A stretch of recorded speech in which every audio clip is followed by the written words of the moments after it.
वसा। आज का टॉपिक अपना वसा है, इसे फैट भी कहते हैं और लिपिड भी बोलते हैं, ठीक है। और वसा जो होता है किस किस से मिलकर बनता है, तो एक वसी अम्ल और एक ग्लिसरॉल, इन दोनों को अगर आपस में मिलाएंगे तो वसा बनता है। इसमें देख लेते हैं इनकी क्वांटिटी कितनी होती है। तो वसी अम्ल की जो क्वांटिटी होती है 75% फैटी एसिड होता है इसमें, और ग्लिसरॉल जो होता है 25% होता है। इन दोनों को आपस में मिलाने के बाद वसा बनता है फैट, ठीक है। उसके बाद में अपन देखेंगे यहाँ पे इसका जो स्ट्रक्चर वगैरह दे रखा है, आप देख लेना इसमें।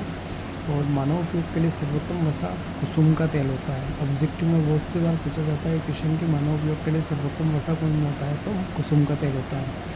वसा के कार्य देखेंगे तो वसा का कार्य क्या होता है, अपने शरीर में वसा क्या काम करता है, तो ऊर्जा प्रदान करने का काम होता है, अंगों को चोट से बचाता है, भोजन में स्वाद उत्पन्न करता है, ठीक है। और त्वचा के नीचे जमा होकर शरीर की ऊष्मा को बाहर नहीं निकलने देता, क्योंकि वसा जो होता है ऊष्मा का क्या होता है, ऊर्जागत होता है, इसलिए। अब अपन देखेंगे कि वसा कितने प्रकार का होता है। तो दो प्रकार का वसा होता है, एक संतृप्त वसा होता है, एक असंतृप्त वसा होता है। इंग्लिश में इसको सैचुरेटेड फैट और असंतृप्त वसा को अनसैचुरेटेड फैट कहा जाता है। इसमें जो होता है कार्बन कार्बन के बीच में सिंगल बॉन्ड होता है, इसमें कार्बन कार्बन के बीच में वन डबल बॉन्ड और वन ट्रिपल बॉन्ड होता है, ठीक है। और संतृप्त वसा देखेंगे अपन तो हाइड्रोकार्बन की लंबी श्रृंखला में कार्बन कार्बन के बीच एकल बंध होता है, ये यहाँ पर दे रखा है, ठीक है। उसके बाद अपन देखेंगे कमरे के ताप पर अर्धठोस होता है, हानिकारक होता है, अपने लिए हार्मफुल होता है। एग्जाम्पल नारियल तेल, चिड़ी का तेल और वनस्पति घी जैसे कि डालडा के नाम से इसको जानते हैं। ये सब क्या है, सेचुरेटेड हाइड्रोकार्बन यानी कि संतृप्त वसा है।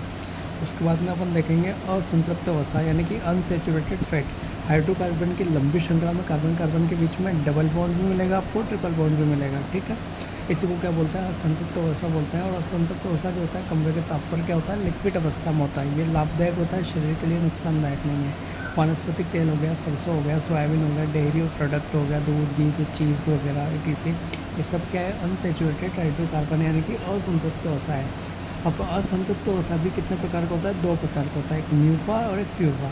इसका पूरा नाम होता है मोनो अनसेचुरेटेड फैटी एसिड, इसका होता है पॉली अनसेचुरेटेड फैटी एसिड। ये एकल असंतृप्त वसीय अम्ल होता है, ये बहु असंतृप्त वसीय अम्ल होता है। इसका मतलब क्या होता है, एकल का मतलब क्या होता है, हाइड्रोकार्बन में एक ही डबल बॉन्ड या ट्रिपल बॉन्ड होता है।